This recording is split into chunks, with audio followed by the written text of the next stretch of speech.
Good morning.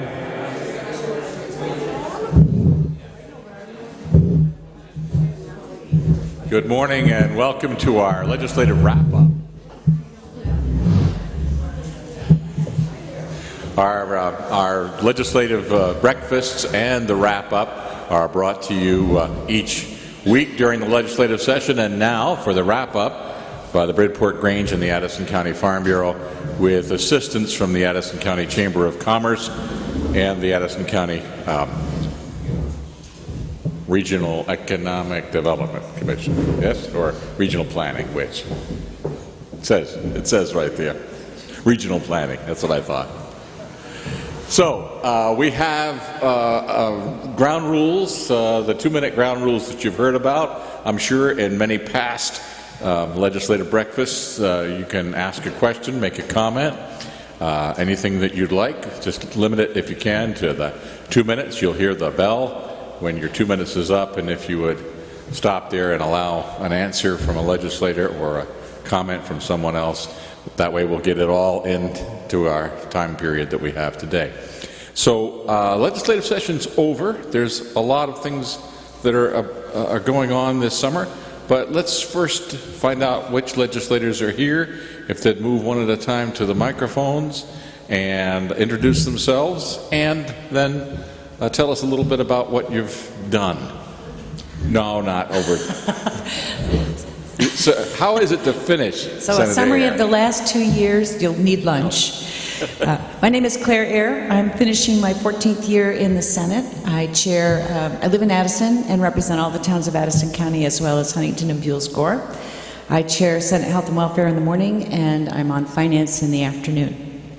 Great. Senator Bray. Good morning. My name is Chris Bray. I live in New Haven, and along with Senator Ayer, I serve representing Addison County, Huntington and Buell's Gore in the Senate. In the morning, I chair Natural Resources and Energy, and in the afternoons, I serve on government operations. And as I drove over here this morning, I think this is 90-plus legislative breakfasts over the last 8 years, and I just was very appreciative of what a beautiful place we all live in. Amy. Good morning. I'm Amy Sheldon. I represent Middlebury, Addison 1 in the Vermont House. I serve on Fish, Wildlife, and Water Committee, and I have just finished my first biennium. Diane. Hi, good morning. Let me see if I can find my voice yet. I'm Diane Lanfer. I represent Addison 3, Ferrisburg, Virgins, Panton, Waltham, and Addison. I just finished my 4th term, 8th year. I serve on House Appropriations Committee. Thanks. Good morning, everyone. Welcome. I'm Dave Sharp. I represent Bristol, Lincoln, Starksboro, and Moncton. I'm the chair of the House Education Committee. We did some exciting work in education again this year, trying to move forward with special education and to help higher education. You may have heard it on the radio on your way over this morning. Okay, we're about ready to open it up for any discussion or questions. If you, the one thing that we should note here is that we have some candidates for leadership positions in both the House and Senate that are with us today. We may be very, very lucky to have someone from Addison County in those leadership positions. Tell us why you're running. I don't know where I should start. Shall I start with the Senate first? Okay. Senator Ayer, explain what you're running for and why. I'm running for the President pro tempore of the Senate. By law, the Lieutenant Governor is the President of the Senate. And in his or her absence, the President pro tem runs the Senate. And the President pro tem makes sure that the floor is organized, that the bills come in a logical sequence, that people are prepared, does that with a majority leader. But one of the things, over the past few years, we have a tradition of being very disciplined, and by being fairly disciplined in how we review bills and act on bills and how we discuss them on the floor, we get better, we do better work. We have better testimony. I'd like to see us go back to our former strength in that. And I'd also like to develop more leadership in the Senate. The bench is a little sparse right now, but there are a lot of really bright, motivated, experienced people in the Senate who could step into a committee chair or step into a leadership position, but they haven't had a lot of practice. So I'd like to develop that. Okay. Senator Bray, you're also running for the same position. Sure. So I should help make sure everyone knows. I mean, we're electing 2 senators. We both go back. It'll be a caucus decision next December, really, how this gets sorted out. So there are 2 people in Addison County voting in this, and Claire's one, and I'm the other. And I suspect by the time we get to the day in caucus that we may there may no longer be a competition. We'll have talked about things and come to an understanding. But I'd have to echo what Senator Ayers said. You know, the most precious commodity in the legislature is time. There is much, much more work to do than we have time, and we need to be well organized. So my interest is around organizing ourselves better, and also so that we use our time well. The other thing is that my best experiences in life have been as a member of a team.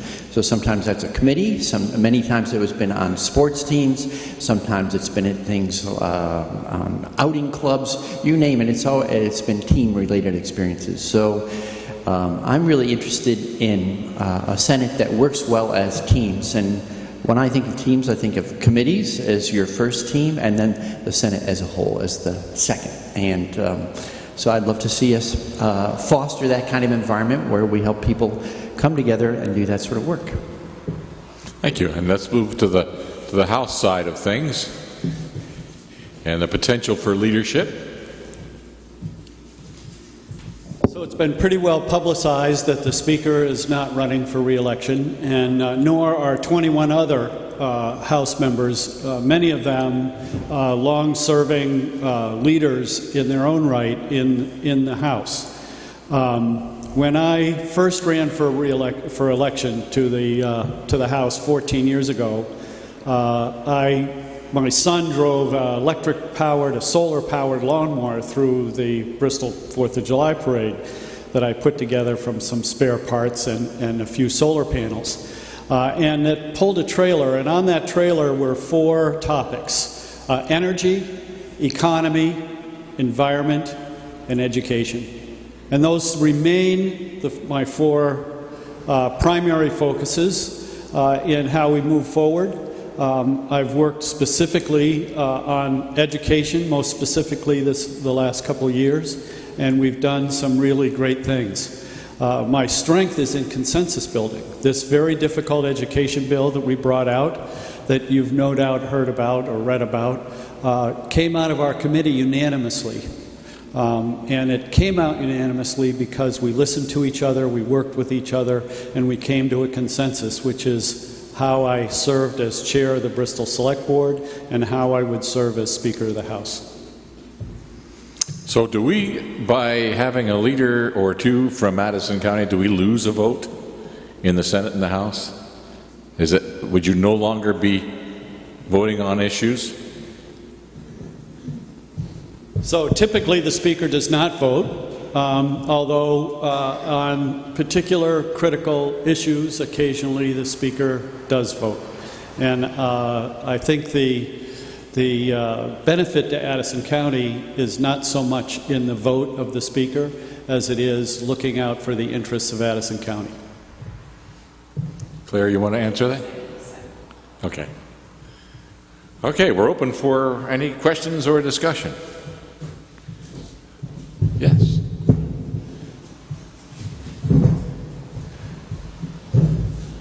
Morning. I'm John Ball from Addison. My question is a follow-up on the, tell me the exact title again of the position you're running for. President Pro Tem. Maybe you could educate me and maybe some others who aren't really aware of all the functions there. It seems that the leaders in the House and the Senate oftentimes are the ones that make decisions whether bills actually come up for to vote or not. And I'm wondering how that works. Is there maybe you could explain that a little bit for us.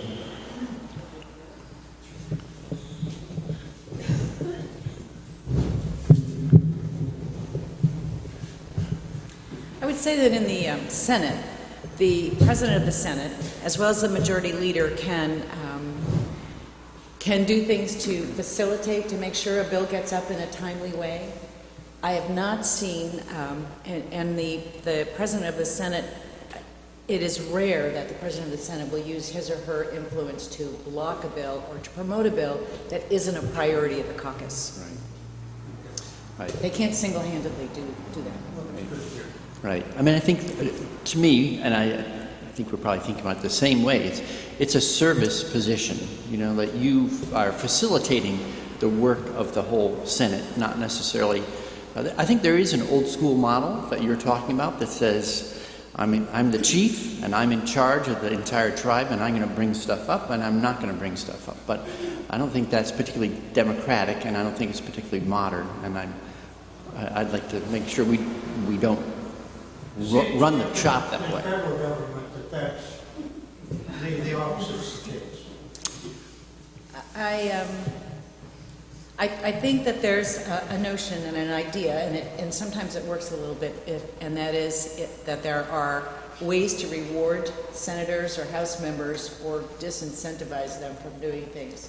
I haven't seen that model lately. I know of it, but I think it's just that's the old Tip O'Neill model. He was a great statesman, but there was a lot of that going on. Right. Do you want to try to answer that question too? From the House, does the Speaker set the agenda? So each speaker has their own style, and there are stories of previous speakers that have ruled with more or less an iron fist. This previous speaker, whose footsteps I'm following, should I be elected Speaker of the House, was very much a consensus builder as I envision my leadership being. And so we would meet in December as a Democratic House caucus, and we would have small group meetings and individuals would bring up what were their concerns were. And those would be discussed, and out of that December meeting would come an idea of what was important to the members of the Democratic caucus. And then the Speaker would appoint committee members and the chairs of the committee, and he relied extensively on the meeting of the chairs to guide the work of the Senate, of the House, excuse me. And the chairs of the committees worked to bring forward legislation that was important to the caucus. So that's typically the way we worked in a leadership role. As chair of a committee, and many chairs worked this way, there was a concerted effort to bring in the concerns and the positions of the minority members of the committee so that we could fashion bills that ended up being passed on the floor by wide margins. Now that doesn't always happen. Sometimes there's contentious issues. But by and large, the way the House operates is that bills come out of committees with very strong majorities, if not unanimously, and then pass the House floor with an overwhelming vote. Chris? Yeah, Dave has pointed out something that I didn't appreciate before getting to the legislature. So the President Pro Tem versus the Speaker, they are a little different in an important way, and that is in the House, the Speaker appoints all the committees, and it's one person. So that individual has more of an opportunity to shape the leadership of the entire House. In the Senate, there's a committee on committees, which is the Pro Tem, Lieutenant Governor, and a third member elected by all senators. And that group of three serves that same function. So it's the Senate may be a little less a reflection of one particular leader's perspective. Okay. We're open for questions of any kind. Past, future, whatever. Good morning. I'm Steve Thurston from Ferrisburg. Full disclosure, my wife Monique has taken out papers to run for the House of Representatives, but I'm here for myself. It appears that the last legislative session might not be quite over yet. On my way down here, I heard that the governor is considering vetoing the solar siting bill, or the renewable energy siting bill that drew so much attention. And I'm curious about what our legislators intend to do if the governor vetoes that bill. An appropriate question for Senator Bray.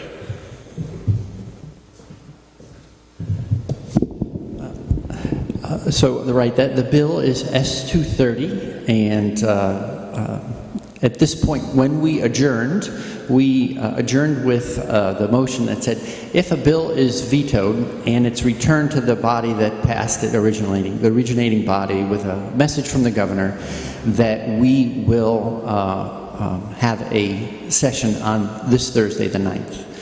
The question is, what kind of session? Do we all actually, sometimes a small bill is vetoed, and it's called a token session. We gavel in, and then we gavel out. It's sort of basically to satisfy the letter of the law. It was not worth recalling everyone to consider a small bill, and then we're completely adjourned, and the session is entirely over. So there will be a session just by that adjournment motion. There will be a session on Thursday. The question that's still up in the air, and no one knows the answer as best I know, is whether it's a token session to gavel in and gavel out to satisfy our final adjournment motion, or to actually reconvene and reconsider the potential veto that's being discussed. So Governor Shumlin, I think, like most governors, doesn't say whether he's vetoing or something or not until the governor acts. I think that's the way it's been traditionally done. We may not have an answer till today or tomorrow whether or not that bill's vetoed. And then the important thing that a lot is contingent on is what's in that veto message. Why would the governor be vetoing? And then we would have to do an analysis on the reasons given and decide on the best course of action. It is my strong hope that we do end up with a bill, because S-230 had two, I think, very important provisions in response to what we heard from Vermonters around the state. One is that we should give Vermonters a greater voice in how we cite energy projects. And two, that for people who particularly had a concern about sound levels associated with wind electrical generation, that we should articulate standards. Sure. This is a little bit more about process. I've been in the Senate for 14 years. It is rare, and it's happened in the past, before my time, that a bill is changed to satisfy the governor's threatened veto. So it's not something that's anticipated at this point, although people are working to try to get the best out of that bill. There's a lot of good stuff, but it is usually the decision is whether we let the veto stand or try to override it, which requires a 2/3 vote from both chambers. So it's quite a big lift to do that. And as Senator Bray said, and as Representative Sharp alluded to, there's a lot of nose counting before we go back there, so we know what it looks like. There's no point in us all going there to waste our time. If we don't have to go there to support a veto, we have to go there to overturn a veto. Other questions? Spence Putnam, Weybridge. Well, just what are the options in a special session? Could you take up other issues, for example? But my understanding was that there were some specific problems that are anticipated in the governor's veto message, if there is one, and that there might be an attempt to present a different bill for his signature. Is that also a possibility, or an altered bill?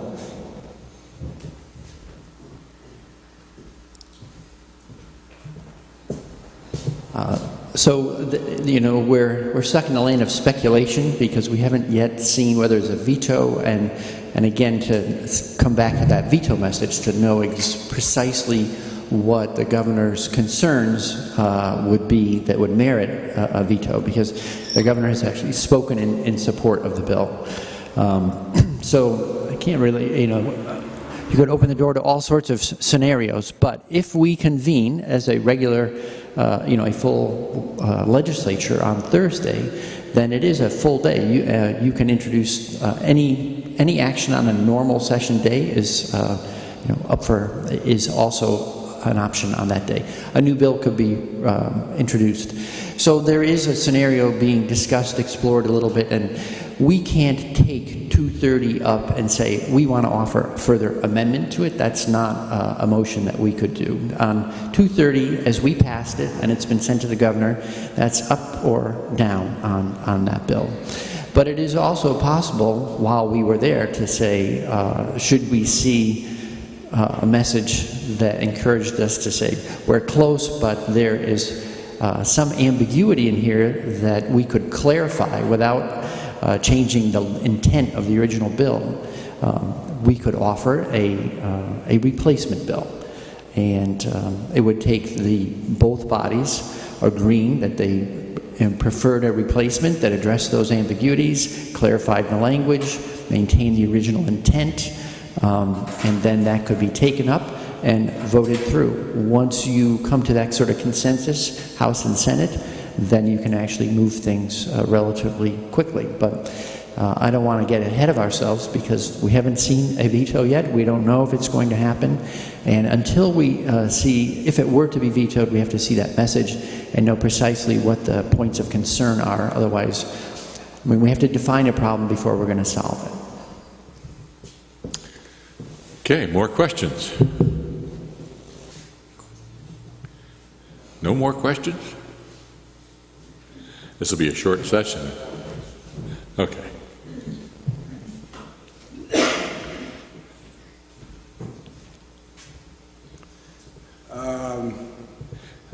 Hi, John.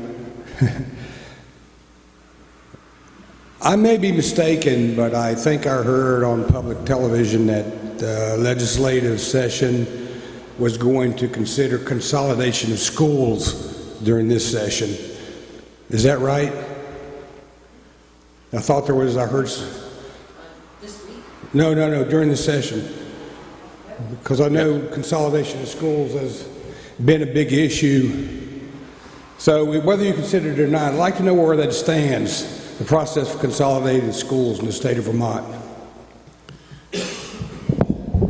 Okay, so last year we passed Act 46. Like I said earlier, it came out of our committee unanimously. It passed the floor of the House with a strong majority.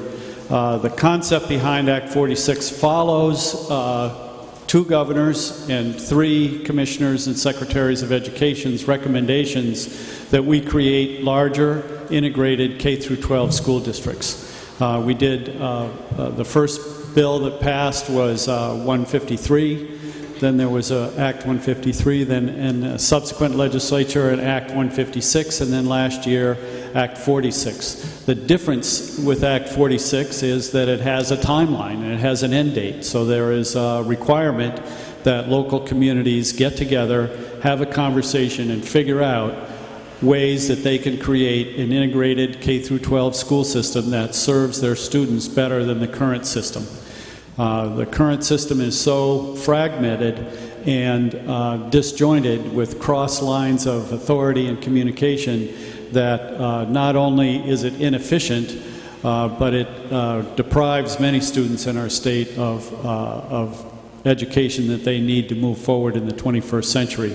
So the first thing we need to do is adjust our structure, which is what Act 46 is about. Then the second step we need to do is, and we started on that this year, is in changing how we do special education. Part of Act 46 was a study of what's called adequacy. Many states require the state to provide an adequate education for the students of their state. Vermont does not. Vermont requires an equitable education for the students across the state. So we wanted to have an idea of what adequacy looked like in our state, and what a consultant that's done an awful lot of work in this area, what they thought we should spend money on for students. And they came up with analysis that said essentially we spend about the right amount of money for K through 12 regular education, that we spend $140 million too much in special education, both by over-identifying students and by not using best practices in terms of helping our special education students. Both of those factors are impeded by the dysfunctional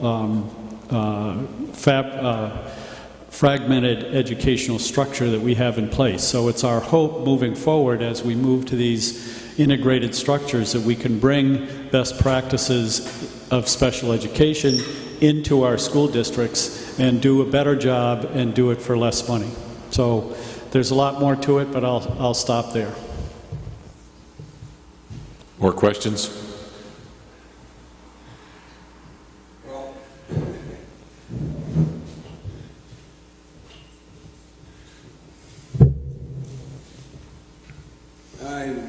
If I ask a question and I don't get an answer, I'm just like a dog on a bone. I just keep coming back. So you said so what are you going to do? What's the process moving forward? What are we going to do to resolve? I mean, in Bridport we have classes that are 4 or 5 students in a class. That's absurd. It's expensive, and it doesn't serve the students, because students grow on each other's questions and stuff like that. So what is the process going forward? Do we have one? That's what I want to find out. And what's the timetable? Just sort of briefly.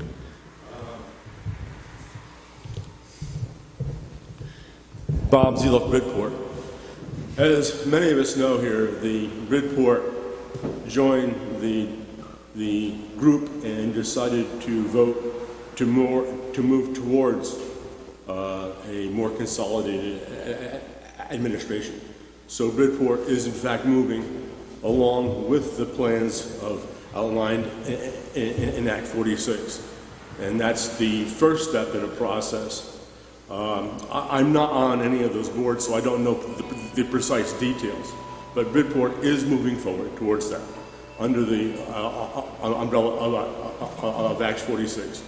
And that should help over time the efficiency in administration costs, and then over time on how we improve the quality of education within each of the local schools by sharing resources more freely across this new district. Thank you.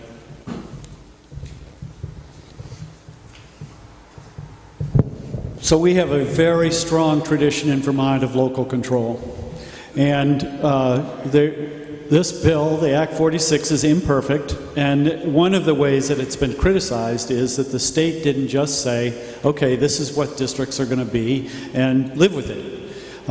What we said instead was local communities need to get together and figure out how they're going to move forward for an integrated school district. And this region, Addison Central, voted to create a single integrated school district for all of the communities that are in its supervisory union. There are 3 examples I think we can point to as to where this might lead. The decisions about whether Bridport continues to have a 5th grade with 5 students in it or not is a decision that's going to be made by the Addison Central School District Board, not by Montpelier. The 3 examples that I speak to is one is in Bolton, where the governor signed the bill, and what they did in Bolton, and this is Chittenden East Supervisory Union School District, they asked, the Bolton School was in a similar predicament as you described, Bridport. And what they did was they asked people who lived in Jericho, actually closer to the Bolton School than they did to the Jericho Elementary School, if they would be interested in having their students attend the Bolton School, and they said yes. So they were able to move students into the Bolton School to keep that school viable, to actually reduce the number of teachers in one grade from 3 to 2, because they could have a balanced number of pupils in both the Jericho and the Bolton School. So that worked out. It saved money and it helped keep the Bolton School viable. That's one option that may or may not happen in Addison Central.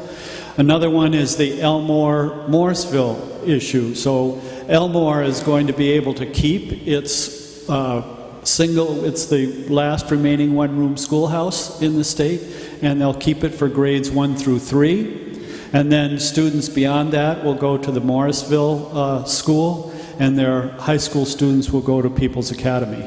And that created some disruption. It was a bit of a tension vote. In fact, I think in all of these there is tension, because there is give and take in all of these decisions.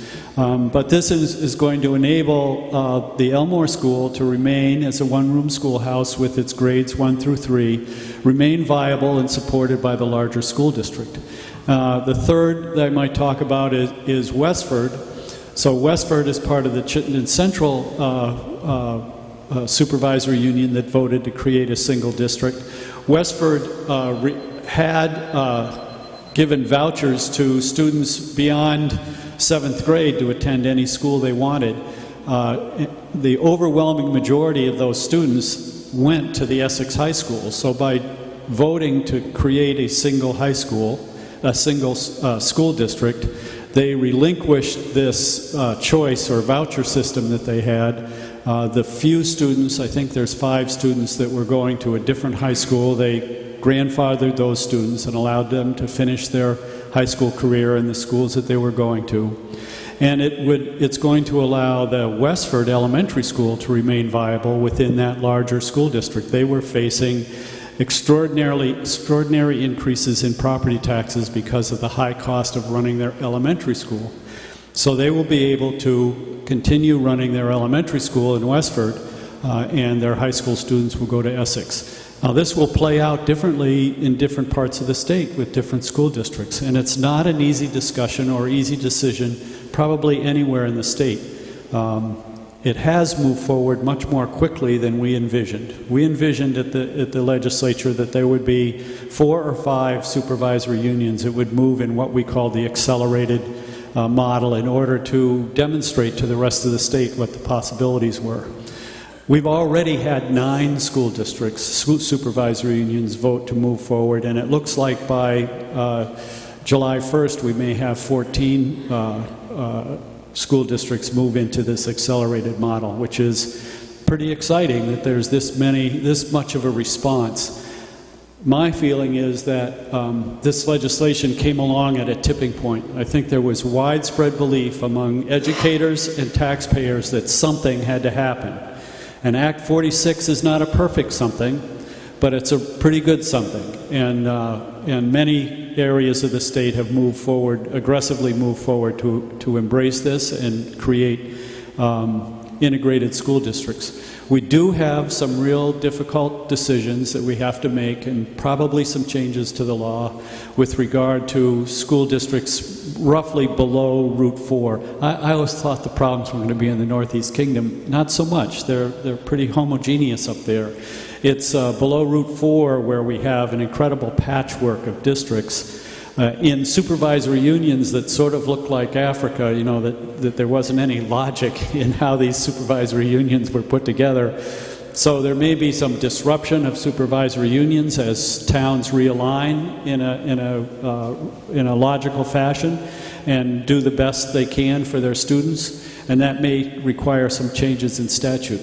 But it's pretty exciting so far. I think it's been pretty good for kids. And I think it's been pretty good for taxpayers, and we'll have to see how it moves forward from this point. So Dave, before you leave the microphone, as a thought leader and chairman of the Education Committee and a speaker candidate, Is there any thought or any process of a thought that's going to begin to move us from an equitable education to an adequate education? Or is that not even on the table? Well, I think the overwhelming number of Vermonters expect more than an adequate education for our students. We want an excellent education for our students. And the purpose really of the adequacy study was to see about spending money. How were we doing spending money in terms of adequacy? And I think the evidence is that we're spending about the right amount of money in regular education. I think the downfall is that we don't spend it very effectively in some areas. There's one region of the state that has 4 or 5 high schools that graduate a total of 61 students. There's a high school in the state that has a senior class of 10 students.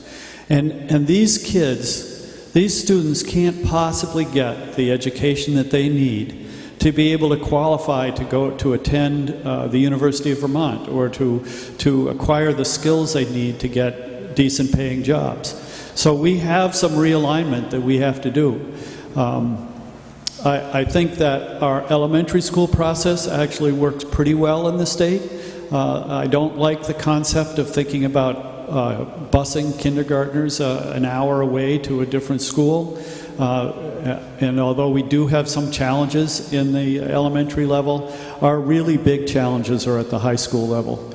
And finding ways to get the education for our students that allow them to go on to be productive, successful citizens in our state. In a time when we know that 2/3 of the jobs in the 21st century are going to require education beyond high school. So we've started by realigning our structure, but we have a ton more work to do before we complete the process of doing a good job for our students. Okay. Other questions? Comments?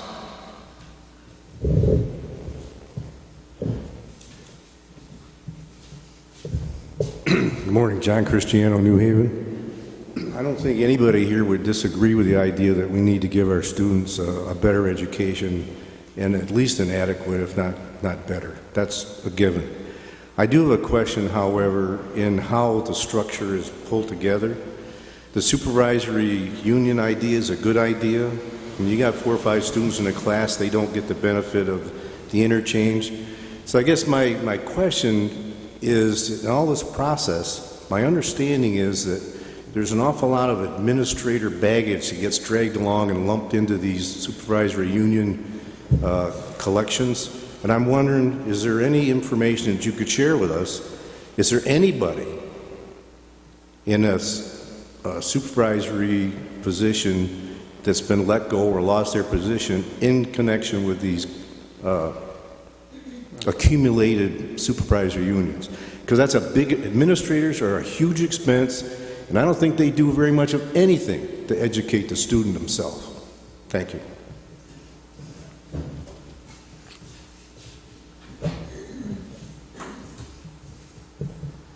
So it's too early in the process to actually see people being, staffs being reduced in terms of administration.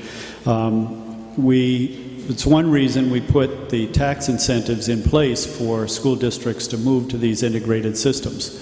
We have had testimony from Chittenden East, where Bolton is, that I referred to earlier, that they're going to save between $400,000 and $500,000 annually on reduced administrative costs.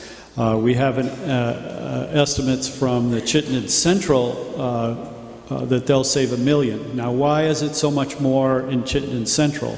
That's because in Chittenden Central they're combining 2 supervisory unions, so they're going to have 1 fewer superintendent and 1 fewer superintendent's office and all that support staff. So the savings are going to be more dramatic.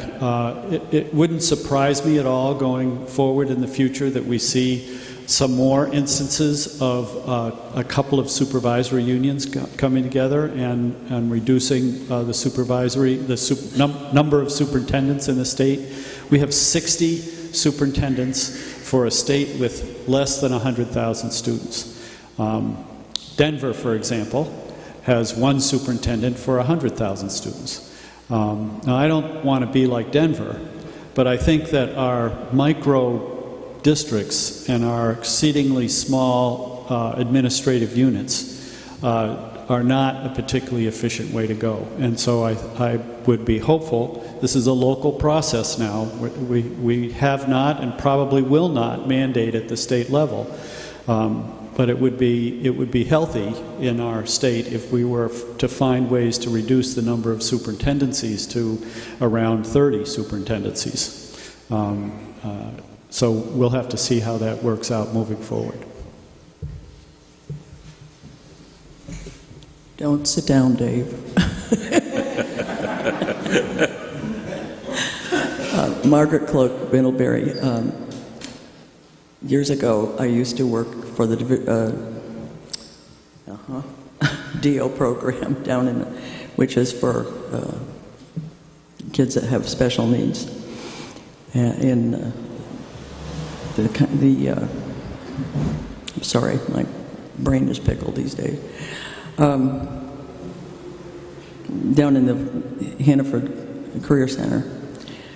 And that was an incredibly productive program. The kids went out and they actually built boats as part of their training and did lots of amazing things that nobody ever figured they could do. These kids are mostly learning disabled kids. They're not necessarily physically disabled. So it makes a little bit of a difference, I guess, in what they can manage. At the beginning of the year, there was talk about diversified occupations being done away with, and a lot of us were really upset about it. And special ed has always kind of had been a bit of a bone in the side of people because they are concerned that special ed is so expensive. Well, it probably is. I agree. And I'd just like to know the status of the special ed programs, Dave. Especially DO, if you know anything particular about that.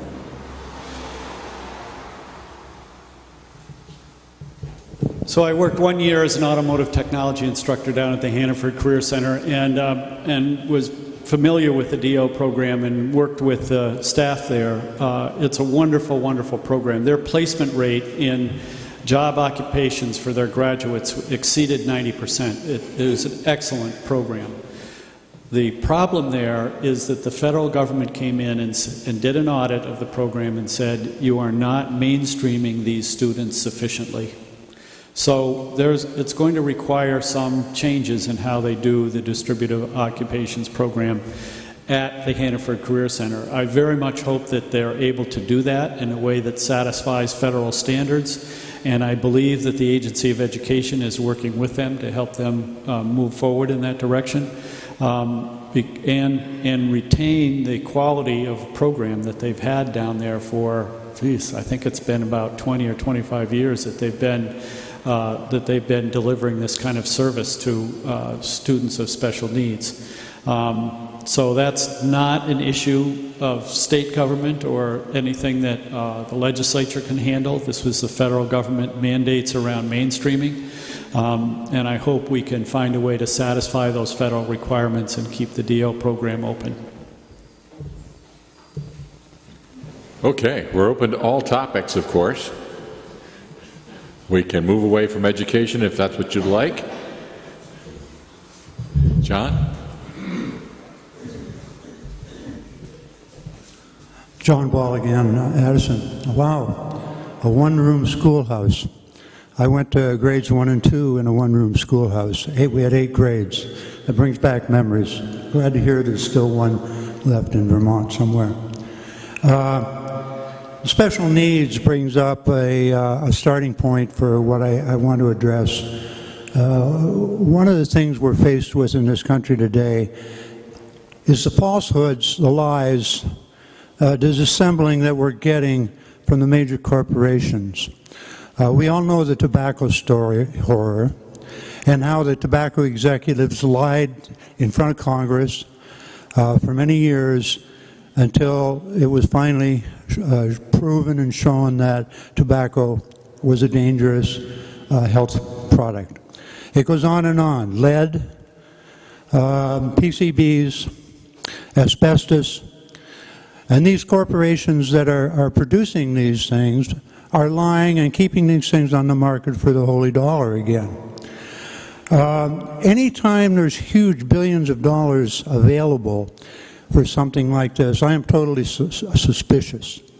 And one of these areas, I know this is a moot point right now for this session, but maybe next session this can be looked at again. One of the huge distributors of these dollars to influence the availability and profitability of their product are the pharmaceutical companies. And I'm getting directly to the point of vaccinations. I didn't pay a lot of attention to the vaccination issue, but it has come to my attention over and over again. One of the things that astounds me is that no studies have been sponsored by the U.S. government. The Center for Disease and Control have done no studies. And so these studies are being done other places in the world. And I just ran across something this week. And this isn't an isolated case. In Germany, there was a study of over 17,000 children. And the percentage rate of things like autism and ADHD, et cetera, were almost nil in this segment of the children. Compared to the vaccinated children, these rates are just glaringly obvious that something's wrong here. These studies are not just in Germany, as I said. There have been some done in Africa, New Zealand, some other countries, other places as well. There's something wrong here with the vaccination information that we've been getting. And I would implore next session, the legislature, to perhaps look into this again and look at some of the areas where the vaccination information isn't in accord with what the pharmaceutical companies are telling us. By the way, on some of the same note, ExxonMobil has just been discovered new, had their own scientists, was leading climate research back in the 70s and 80s, and was advised by their own scientists that we are in trouble if we didn't change the carbon pollution of that they were causing. The executives at ExxonMobil took this into account initially, but they eventually changed their mind because their business model, they were going to lose money. And so that's all changed. This has all come out in their own records that has recently been released. Thank you. Yes. I'm Lois Farnham from Middlebury. I'm a retired school nurse, and I really have to speak to vaccinations. As part of my duties, we checked the kids that came in to see if they met the standards for vaccinations. Now, I'm from the old school. I just celebrated my 50th anniversary graduating from nursing school. When I grew up, I started school up in North Troy. I'm a Vermonter. We didn't have a school nurse, we didn't have a dental hygienist and all of that stuff in the schools. I had polio when I was a kid. 3 of my siblings had polio. When you went to the doctors, you had, there was a question that they asked you, and the answer was UCD, usual childhood illnesses. Those included measles, mumps, chicken pox, etc. Nobody thought much about them. Now they have vaccinations for them. One of my last years, and before I retired, I had 9 kindergarten students out of 100 that did not have any vaccinations. And I was appalled. I tried to say, you know, you're in Vermont. The least you could do is have a tetanus shot. These people are so immune to vaccinations. I don't think it's the drug companies. There was a study in England that was totally unfounded about relating mercurial vaccinations to autism. Not true, but it got a lot of press. We are within 72 hours of any place in this world, okay? The whole globe. Think about the diseases that are in third world countries like Haiti, places in Africa. They are rampant with polio, measles, all of these diseases. These people are coming over. And the reason that some of your kids don't get whooping cough is because they haven't been exposed to it. Well, guess what? Now they're getting it. I really strongly am in favor of vaccinations. I don't think that we should have a moral disqualification or a religious disqualification. I think you should have a medical disqualification only. And the only reason some of these kids haven't had these diseases is because they're among a lot of peers that haven't had these diseases, that have been vaccinated. But you get one person that comes in. As a school nurse, if we had somebody that had measles, or German measles, or chickenpox that came in, we had to go through and notify all those parents of the unimmunized students, and they kept their kids home. It's really a safety factor for all kids involved. And Vermont has been the lowest, or they had the highest non-immunized rate in the states. And I think that's really, I know, live and let live, but I think that's going a little too far. Thank you. Doctor? Bill Fifield from Bridport. I'm a retired family physician, and I would like to support what the last speaker has said. The American Academy of Pediatrics and the AMA have done a lot of research on the efficacy and safety of immunizations, and in the vast majority of situations, these vaccines are safe and effective. When I lived in Middlebury, I lived just down the road from a cemetery, and we would occasionally take our dog up there for a walk. And you look at some of the old gravestones from the late 1700s, early 1800s, and you'd see Jason Smith, 1804 to 1809. And you could almost bet your bottom dollar that that child died of some sort of an infectious disease. So measles, whooping cough, mumps, for the most part, were not fatal diseases, but sometimes they were. I certainly agree with you that Big Pharma has made a killing, and I am opposed to a lot of the things that the pharmaceutical companies are doing. But again, as the nurse said, the studies that came out of Great Britain suggesting that MMR vaccine causes autism, that study has been completely discredited, and there is no evidence that immunizations, which is the correct word, not vaccinations. Vaccination refers really only to vaccinia or chickenpox. But immunizations do not cause autism. Just to change the subject a little bit, just another question, and this seems very mundane in terms of what some of the other issues have been. But I just wanted to ask if anybody has any comments about the sugar tax. I went to a local store recently and bought a 20-pack of Diet Coke, and the price was $5.99, and they charged me $7.55, and I asked, well, why? And, well, there's a sugar tax. But I said, this is Diet Coke, it doesn't contain any sugar. So the manager of the store said, well, it has some sugar. And I looked right on the label, carbohydrates, 0. Sugar's a carbohydrate. So can somebody just explain why there was a tax on Diet Coke, which is sweetened with aspartame, not sugar? Good question. So I introduced a bill to do tax sugar at 2 cents per ounce on sugar-sweetened beverages. That passed the House Ways and Means Committee, but it did not, passed the Health Care Committee, but did not pass the House Ways and Means Committee. Subsequently, the decision was made to include soda in the sales tax.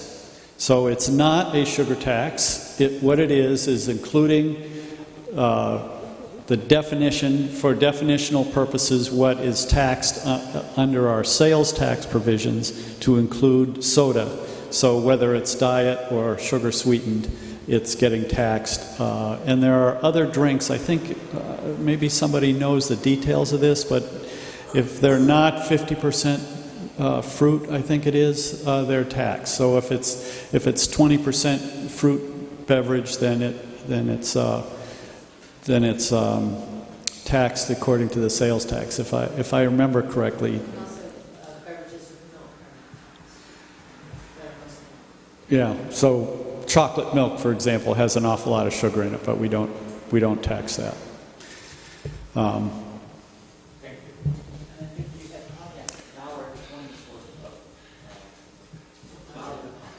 Any other questions? Well, my understanding was that the main reason for the quote sugar tax was because of the obesity epidemic, or that was at least a factor being considered in the institution of that tax. And aspartame, as far as I know, does not contribute to that.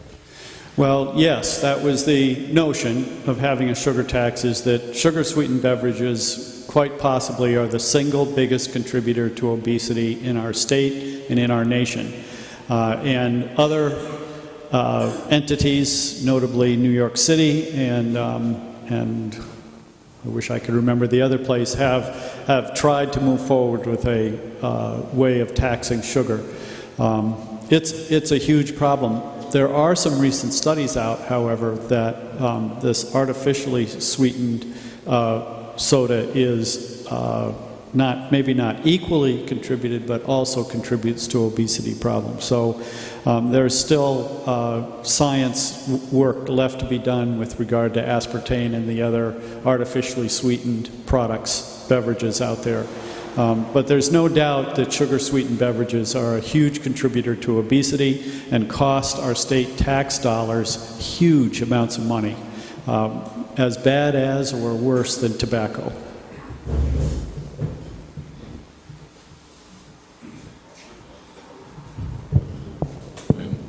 I'm Lynn Dyke. I have a couple things.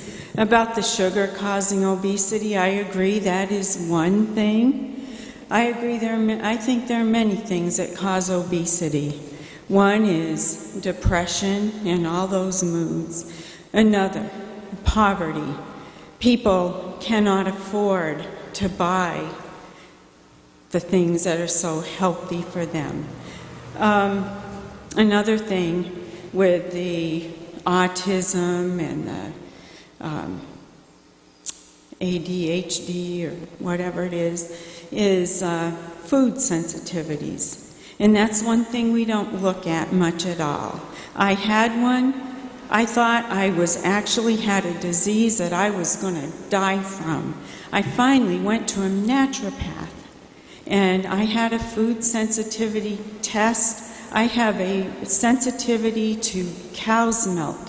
When I stopped drinking cow's milk, I got healthy again. And I was diagnosed with fibromyalgia because she didn't know what to call it. So I think we need to look a lot of places and not just the sugar. And then another thing, since we're almost over, I am also running as a Republican for the state Senate. Thank you, Lynn. Are there other questions? Yes. Well, Lynn said we're almost over, and I don't want to risk extending this another hour and a half, but I wonder if legislators present could tell us about some unfinished business and things that they hope will come up in the next session, or things that we still need to tend to. Don't all the legislators jump up at once. Well, of course, I hope that we continue work on healthcare, looking at cost and quality and accessibility. We have a couple of studies in the appropriations bill looking at primary care for all, and at a program called Dr. Dinosaur, extending that up to 25 or 26. We also have a bill that asks pharmaceutical companies that raise their prices in a big way. We have a big, well, it's small by other standards, but the state of Vermont actually buys medicine through Medicaid. And so we're asking the pharmaceutical companies to explain to us why the price went up so much. I have a feeling we'll end up in court. This will be the third or fourth thing we've done, asking pharmaceutical companies to hold themselves accountable to us, and they always win. But you know, we're trying again. We have naturopaths that are now being paid by insurance. Chiropractors are being paid by insurance. Those are all in response to your request. We are looking at the idea that there are ways other than the traditional medicine that we look at, and I'm white bread traditional medicine, but I listen to the evidence and I believe that they don't serve everybody in the same way. So that's what we're looking at for next year for me, healthcare, continuing to look at that, seeing if there's a way we can move forward toward a state like most of the rest of the developed world where healthcare is just part of what you get for being a citizen. And in response to John's comment about immunizations, ADD, ADHD, autism, we have a lot of studies that look at that, and it's within the United States, within the same population of vaccinated and unvaccinated, and they're not showing evidence of that at all. There's no mercury in any standard required vaccination at all. The only mercury that's in any immunizations are in those multi-dose vials you might see for flu, because it's a preservative. And that's why they cost more. But comparing us to a different population, the United States has higher rates of mental illness, of obesity, of heart disease. We have a lot of stuff going on with the same, that's different from other populations. And we could look at how that compares, but the more legitimate comparison is within the same population, are immunized and unimmunized.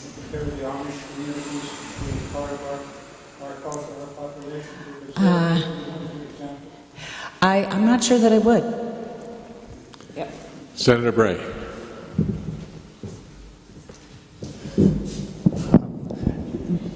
When we pass a bill, you know, the way I look at it is we have actually, it's important work, but it's a blueprint for future work. And I always like to make sure that, so to me, one of the things we need to do is to make sure that when we've passed the bill, then it is enacted, and then it starts delivering the benefits that we're after. So this past biennium, you know, we passed the Vermont Clean Water Act, where that is really rolling out, and it will be in effect for decades. We're only in the first year.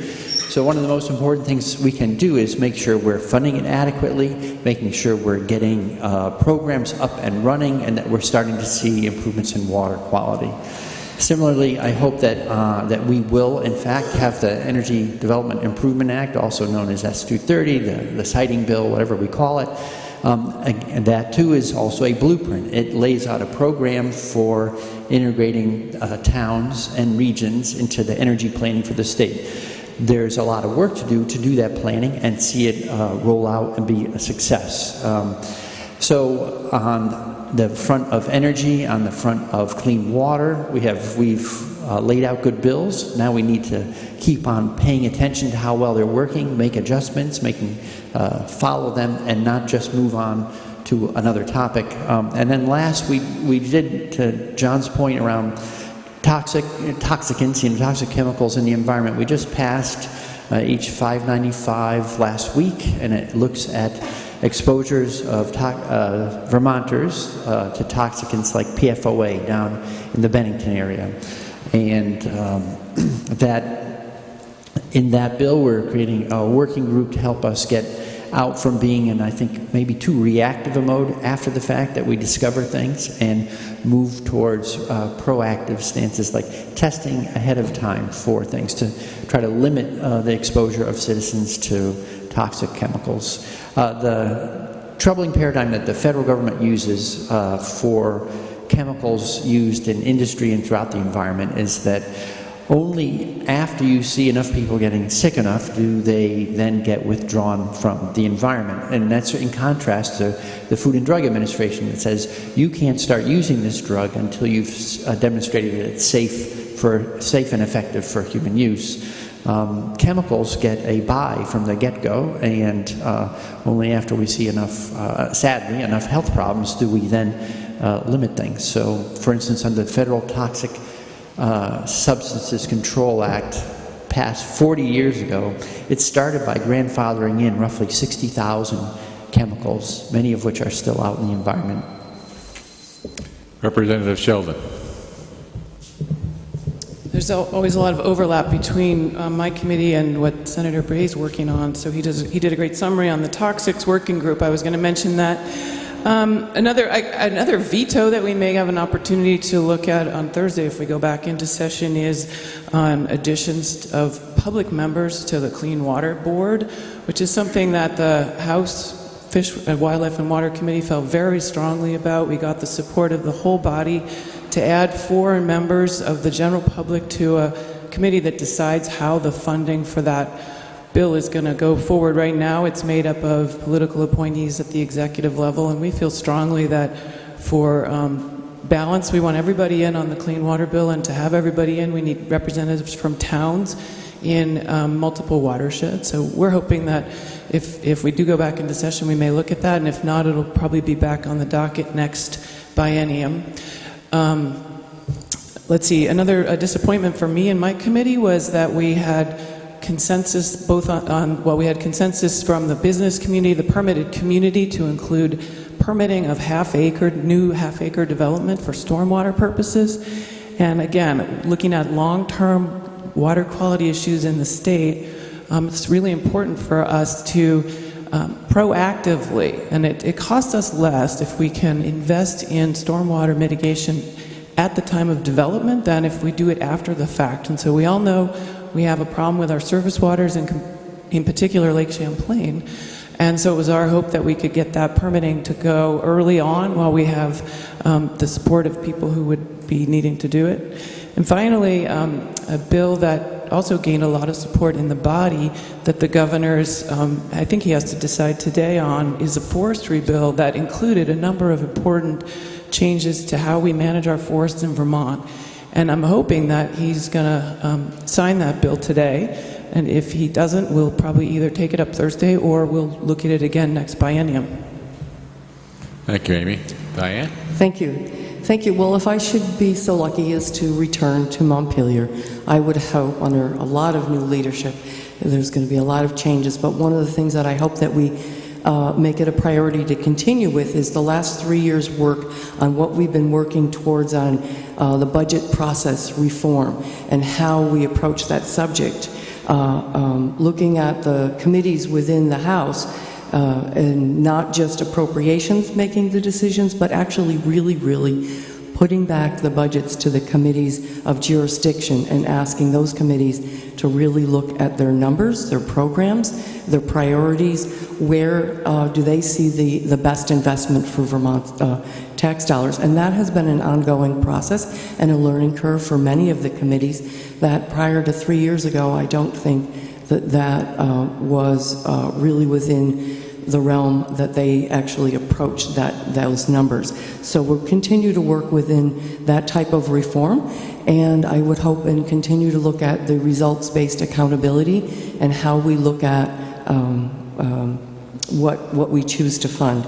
The other thing is in the choices for care, and which may come through to, I've had a little bit of a tutorial and spent some time since I've been home on rate setting. How is the rate setting set within the realm of the nursing home and our community services? Because over time we have now moved from less nursing home and more community care. So what was once maybe 80% of people were in a nursing home is now totally flipped, and I think we have 60-some% that are receiving care at home that normally they would have gone to a nursing home. And we really do need to examine how we're going to continue to approach that. something that I'm very intrigued by and have had a few conversations with since we've been out is looking at and working with our Treasurer Beth Pierce around our financial health as Vermonters. I think it's just as important that we look at what is our, as individuals or families or groups, as what is our financial health as well as our physical health. Vermonters as a whole right now look like they're not saving enough for retirement. And it's really not on the radar screen, but coming up is the wave of people who have not particularly saved enough. So the question is, how would we as a state want to address that? And I know that we're running out of time, but poverty issues are very, very near and dear, as well as housing. I don't think anybody mentioned the housing, and I know how much housing meant to our economic development and what we have heard from people who are recruiting people from out of state, that one of the issues they've let us know is that there's not enough housing for workforce to enter. All right, thanks. So Diane, before you sit down, what is the projected deficit for next year? Since we've always had a projected deficit, or at least in the last 8 years we have. We have a gap. All right, we don't deficit spend. Well, it's not a gap. It's a gap. Okay. So it's a gap. So it's just like in your household. If you think you're going to make $100, or you've made a commitment to a mortgage and your mortgage is X because you've made, you feel secure enough that that's something you're going to have every month that you can make that payment. Well, sometimes your job is reduced from 40 hours to 20, or maybe from 40 to 35, just enough to make it not possible to meet what you've made a commitment to. So at this point, which I'm very, very pleased to say, that in this last budget, and because of some discipline, to discipline ourselves, that we have not used one-time money in this. Whatever one-time money we've had, we've used it for one-time expenses, and that is much better over time. So it gets to your point that we reserved $1.2 million that we did not spend in this budget, that left it there on the bottom line, looking for and waiting for what if our income doesn't come in? What if the projection is not what we think it was going to be, and we left ourselves money to use? So we have $1.2 million to help if there's a gap in what we get in income. And as you know, we come back in budget adjustment. Some things that you plan for, maybe the Department of Corrections doesn't use all of their money, or others, they run hot and cold is what we call it, right? So those balancing act is what we keep a track of as well. The income coming in and the expenses going out. I think that was my time limit. Did I answer your question? I wondered if there were any projections yet as to what the deficit might be. There's always, we look every month or every couple months, we get what I call like the checkbook update. How's our income coming in? What's coming in from the tax department? Are we on what we thought we were going to have, or are we below? But there's no reason to react to that just yet unless you see it can make up and it can change within a couple of months. But we do watch it. But I don't have a number for you at this time, sorry. Is there a final question? Oh, we always have a balanced budget. Andy's got a little bit. There is a final question? Or comment? Good morning. I'm Sue Hoxie with the Chamber of Commerce. I want to invite everybody to a gubernatorial candidate forum next Tuesday night, 6 to 8 p.m. at Virginia's Opera House. And 4 of the 5 candidates, mainstream candidates, will be there. So has all the candidates were invited, obviously? Yes, yes. Okay. One of them has a 6-year-old birthday to attend to, so he's not joining us. Okay, we'd excuse him for that. Yeah. So next Tuesday is your opportunity to visit the Virginia's Opera House at 6 o'clock to hear the gubernatorial candidates and try to make a decision. This is an election summer. We have all of our legislators are up for re-election every 2 years, and we're finishing up the biennial session apparently on Thursday of this week. So you'll all have an opportunity to listen to your legislators over the summer months and make decisions about who should return or who might be new to the process. And in making those decisions, please educate yourself, read about them, talk to them. And we have some of the most accessible legislators in the entire state right here in Addison County. So you're very lucky to do that. In the meantime, let me say thank you very much for attending all of these. Yes, Senator?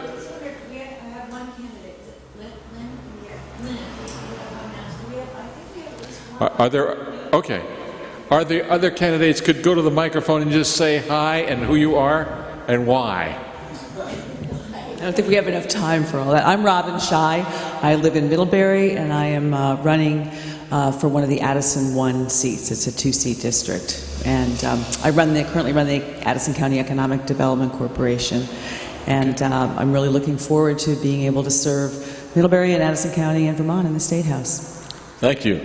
Lynn, did you want to again say that you're a candidate? And Yeah, I'm Lynn Dyke. I am running for the Senate, and the reason I'm doing that, the main reason is I feel that we need more of a balance. I feel that the Democratic Party has had a supermajority for too long, and they're not addressing some of the issues that are important to a lot of people. And I think they work very well as a committee, because if you see one vote, you see the whole rest of them.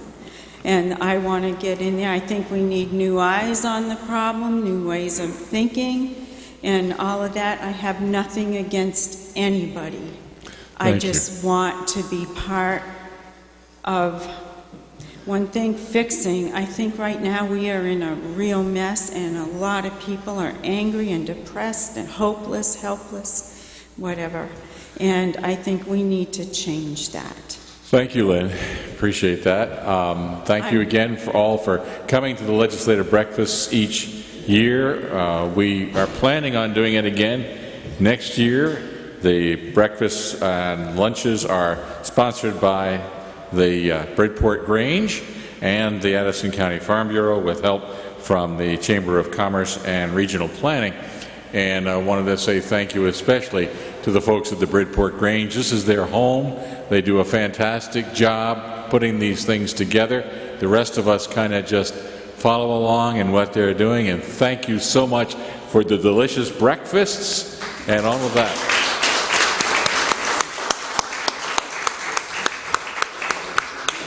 And we'll see you next year. Yeah, you'll see us next year, and we hope to see all of you too.